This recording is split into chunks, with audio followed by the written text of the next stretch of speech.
Marjorie here. I hope you guys are doing well.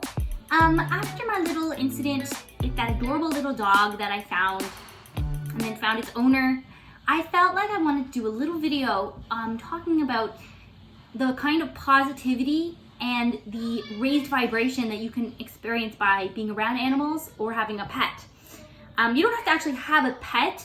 Even exposure to other people's pets or going to a petting zoo or doing other experiences with animals is really heightening for you. Okay, so one thing I wanted to tell you guys quickly was that if you haven't subscribed yet, please click that subscribe button and like the video. That's very helpful, and I'll be ever so grateful to you. And so are my cat. I wish my cat was here right now, but I can't find her. But I'll show you her later in the video. Okay, so one thing I wanted to tell you guys was that as I was growing up, I did not have any pets until I was, I think, around 10, when my parents finally let us have a fish.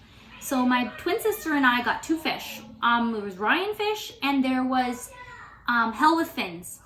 That's what my sister chose to name him. He got sick and his fins fell off, which kind of defeats the purpose of his name. But anyways, those fish didn't last very long. They were Siamese fighting fish. So we wanted to move on to something a little more substantial. So we moved up to gerbils. So we got two little gerbils. I think they were gray. And we named them Cheech and Chong. We had them for a little while until my sister realized that they resembled rats quite a bit, and we gave them to a friend. Yeah, she didn't realize that until she saw their tails, and they were just, to her, it wasn't a treat to have them around. I loved them. I loved little cuties. Well, after that, as an adult, I didn't have a pet until my kids were born and a little slightly bit older, where they started asking for a dog. And we were like, no, it's having a dog is like having another kid. And neither my husband nor I were ready for that kind of thing. So we're like, how about a cat? So we found a place that rescued cats in Brampton, and we got a cat from them. And her name's Chickadee, and she's so beautiful, and she's such a pleasure to have in our home. So I was thinking, having her here is really good for my soul. That's the best way I can put it. Having her here is good for all of our souls. So I want to tell you guys 10 reasons having a pet in your home is good for your soul. Okay, the first reason I have here is that animals give you unconditional love. They always run to see you when you get home. Well, my cat does usually, but a dog will run to see you when you get home. It's that kind of, like, no matter what kind of day you had, it doesn't matter. No matter how you look when you walk in, what face you're making, the dog or your pet will come running to you. And that idea is that, like, they always want to be around you, and they're so happy to see you. Everybody needs that. Reason number 2 is that an animal, a pet, lives in the now. They live in their environment, taking in all the sights, smells, tastes, everything. They're just experiencing everything. That is a great example of the way you should live, or we should live.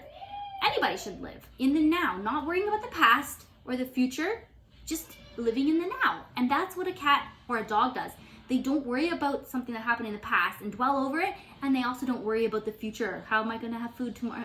You know, they say some animals can have anxiety, but it's kind of a different kind of situation. It's on more of an emotional level and based on things that have happened to them, but I digress. Reason number 3 why having a pet is good for your soul is that they're very innocent. So they're always like a little child.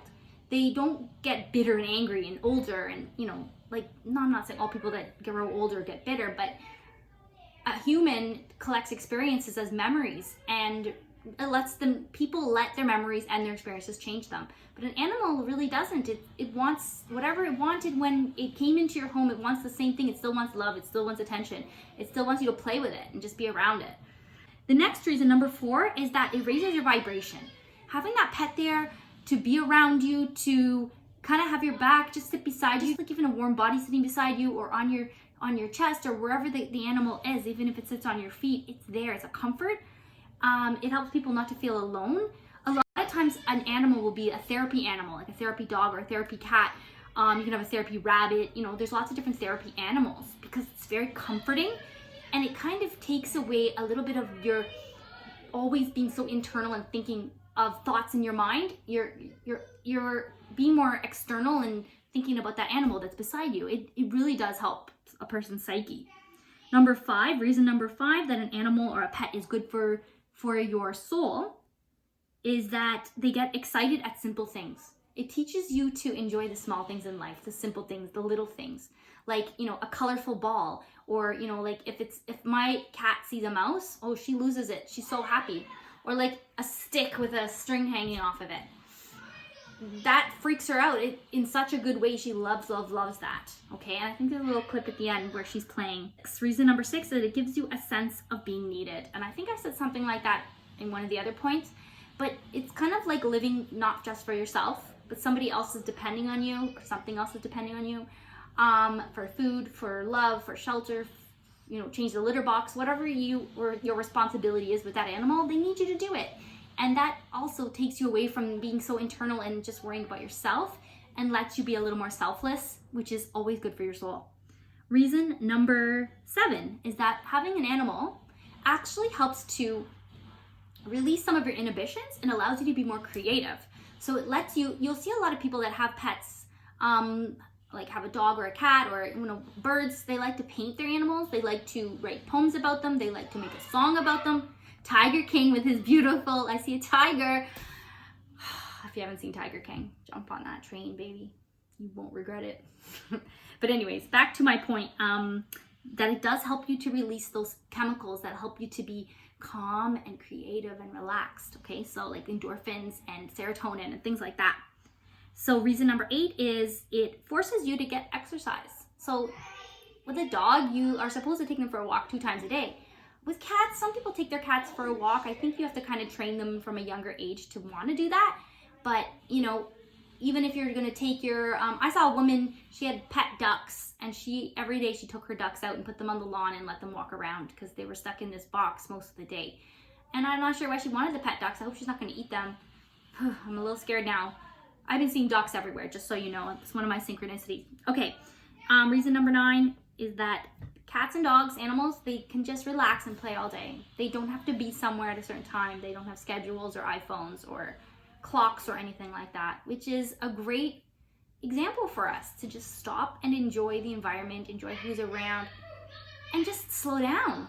You know, that's very good for your soul to just slow down. And when you see a dog lying down, go lie down with doggy, or lie down on the couch and maybe he'll come lie down and cuddle with you. It's kind of like a little, like, if we did things more like our animals did, then we would be in a better place mentally, physically. You know, they live more for what they need rather than, what they need in the moment. I'll put it that way, rather than what they need in the future or the past or anything like that. So it's really a good thing. Okay, guys, I gave you 9 reasons, not 10. So I was hoping you wouldn't notice, but I wasn't supposed to mention it either.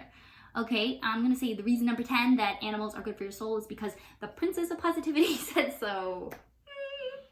Sorry, guys, I had to do it. You know, I mean, I'm becoming more royal. Like, my royalty levels are kind of going up and up and up. So soon enough, guys, they're going to be like Lorieville or something like that. There should be. But anyways, guys, I'm just joking. Please join our Facebook group. We do a lot of positivity, happy ending stories, music, all kinds of cool stuff. Okay, there's some links in the description. Other videos that I have as well. Check them out. I love you guys so much. I really hope you enjoyed this, and be positive. Love